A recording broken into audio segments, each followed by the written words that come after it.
Hey there, I'm Ronnie. This is a piece of wood. It's really nice for pretending to play baseball or, I don't know, making a shelf. It's also a homophone. This piece of wood, W-O-O-D, is the exact same pronunciation as a modal verb, W-O-U-L-D. So it's very confusing because we want to say wold.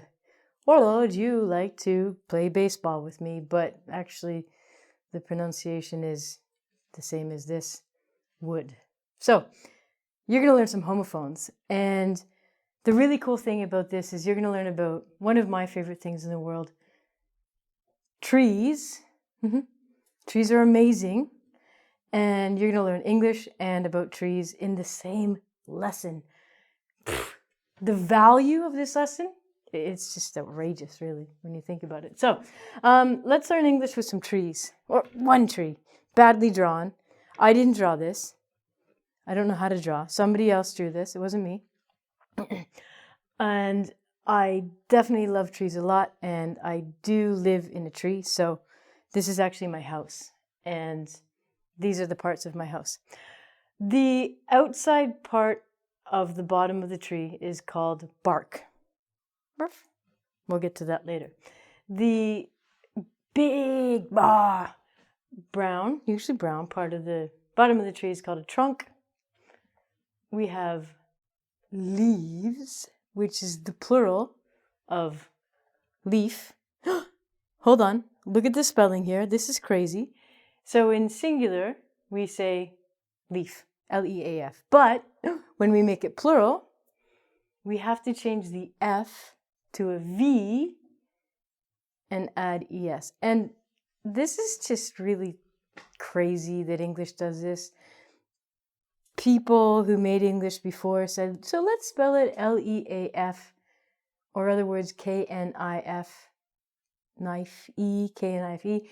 But when we make it plural, let's just not put an E-S or an E or an S. Let's just change it and put a V and then an E and an S as well. So leaf becomes leaves. And yeah, the spelling's a little bit mental, but hey, we're learning English and there's a lot more. The large part of the tree that grows out of the trunk is called a branch. The trunk is the base of it. And then we have roots. Roots are under the ground and they stabilize the tree. Sometimes the roots, you can see them on the ground. You can flip over them. I've done that. I flipped over a root before. When we cut the tree, you killed the tree. We can get wood from it, as I showed you, and larger pieces before we actually cut it into slices. It's called a log. So the basic anatomy of a tree, we have leaf, branch, a trunk, the roots, and the bark. Now the cool thing about this is that when they were making English language, they're like, oh, let's have some fun with trees and let's take verbs and nouns and give them the same word, but let's make them completely different from a tree. So they did this first of all. Bark is a verb, and it's what dogs do. Now I'm not sure if dogs have their own language, and it's interesting that dogs kind of understand other languages because my dog speaks English and understands Japanese, which I think is pretty cool, but he barks. So my dog barks ruff, ruff, at everyone. So bark is a verb, and this is what dogs speak. Dogs speak. Cats say meow, and dogs bark. Next one, we have a log. So if you are a Star Trek, not Wars, okay, Star Trek fan, you're going to know that in the narrative they say, Captain's log, Stargate, it's 42. And a captain's log is a journal. So this is something for a boat. A captain can be on a spaceship because they exist, or a boat. And a log is basically a journal of their travels. Now the funny thing is, log is also slang for turd. And you can see by my picture, I drew this picture, that a turd is a piece of poo.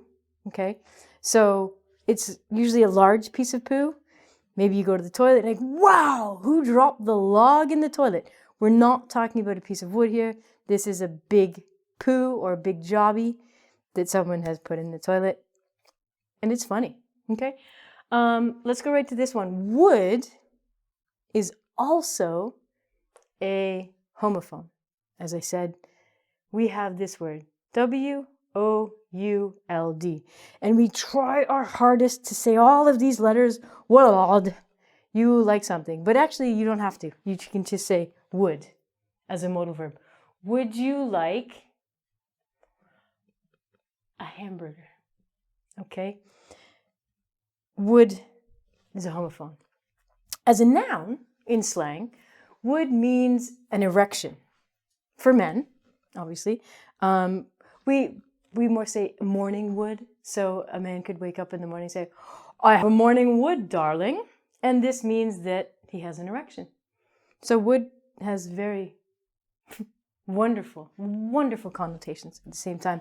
Another homophone we have is root in the singular is the homophone of the way that we take on a highway. There's a very famous highway in America called Route 66, but the spelling without the S is exactly the same.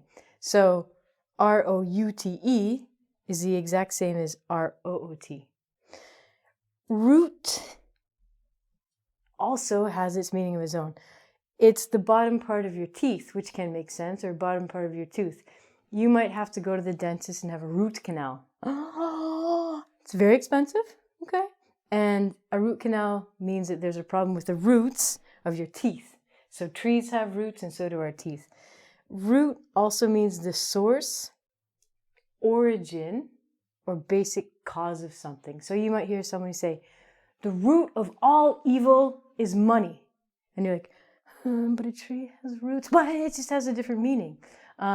What is the root of your problem? This means what's hidden underground that we can't see that's causing this problem. So this is a kind of a fun word. A trunk is the back storage compartment of a car. Now, when I was writing this, I was like, this seems very, very formal to call it a storage compartment. But it is. So if you've got some crap, you open it, you put it in the trunk, you close it, you're done. Famous for dead bodies, that's where you put them. You don't put them in the front seat because then you'll see, stick them in the trunk. Interestingly enough, too, in the UK, they don't call it a trunk, they call it a boot. And trees don't have boots, so we're not going there. Hold on, people from the UK. We'll do that in the next lesson.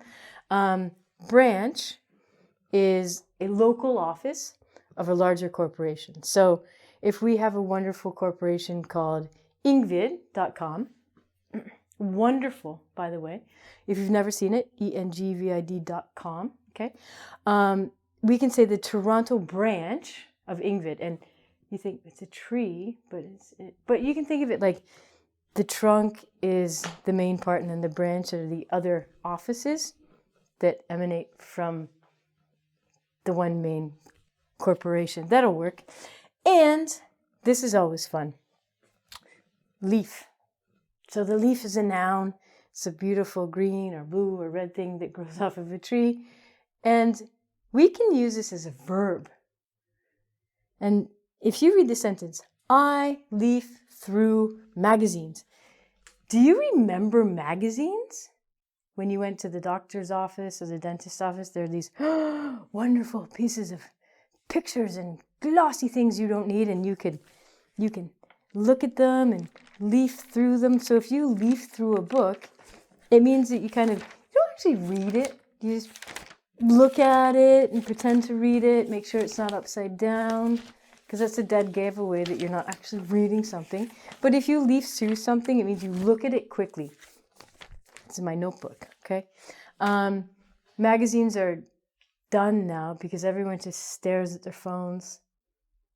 But you're staring at your phone now watching this, so keep on concentrating. Do not pick up that magazine. That does not exist.